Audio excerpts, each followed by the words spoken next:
Major problems we see with these 996s, it's not only a 996 problem, this can happen to 997s. So what's happening is the timing chain rollers that are disintegrating on some and actually jumping timing. So we have the chains already installed, the new chains. Here's what the old one looks like. So look at this, we have a broken roller and it's pretty much chipped off right here. All we can see is the exposed bushing, and this vehicle jumped timing.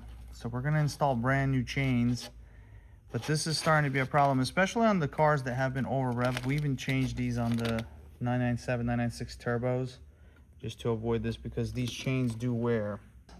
For example, on the 5-chain early cars where the rollers would break away, but as these vehicles are aging, they're not being properly maintained, and even some that are properly maintained, they're still breaking off. These actually were done by someone else.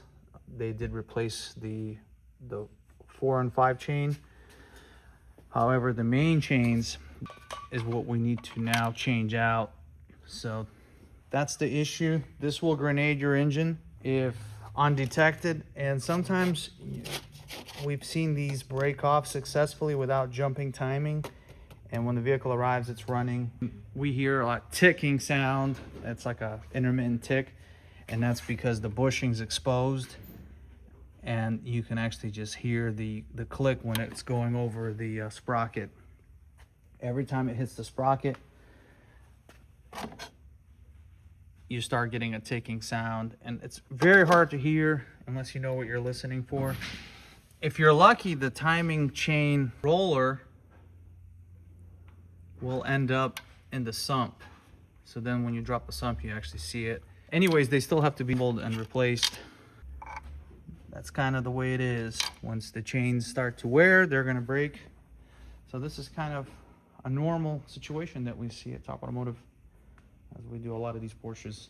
So if you have a 996 and you're doing any kind of work to it, especially removing the valve covers, and you have at least 60,000 miles on it, 50,000, we've seen some early ones, definitely replace your timing chains. That way you don't end up having problems. Other components we're going to do while we have it out is, of course, everything around the car. Some of the components were actually performed by the customer, and then the situation became where it was over his head, so he brought it to us. Typically, that's always a hard thing when we have to fix something after things have been disassembled, but for the most part, he assembled it pretty good. So normally we would stay away from a job that we have to redo, but as far as the main chains, he was struggling with, so we wanted to help him out and get it done. So the 3-chain ones are actually more prone for this. The 5-chain ones are less likely to fail, but they fail just as bad. But the 3-chain ones are the biggest problem. They will break away and have issues.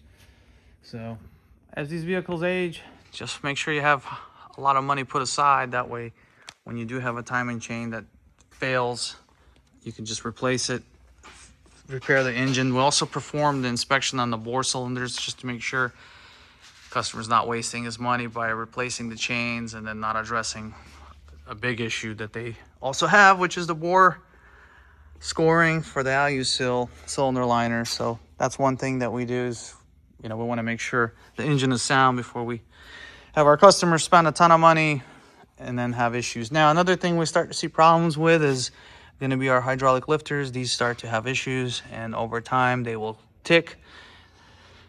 Very similar tick when you have a scoring problem, but also that's becoming an issue as well, especially on the 996.2 and 997.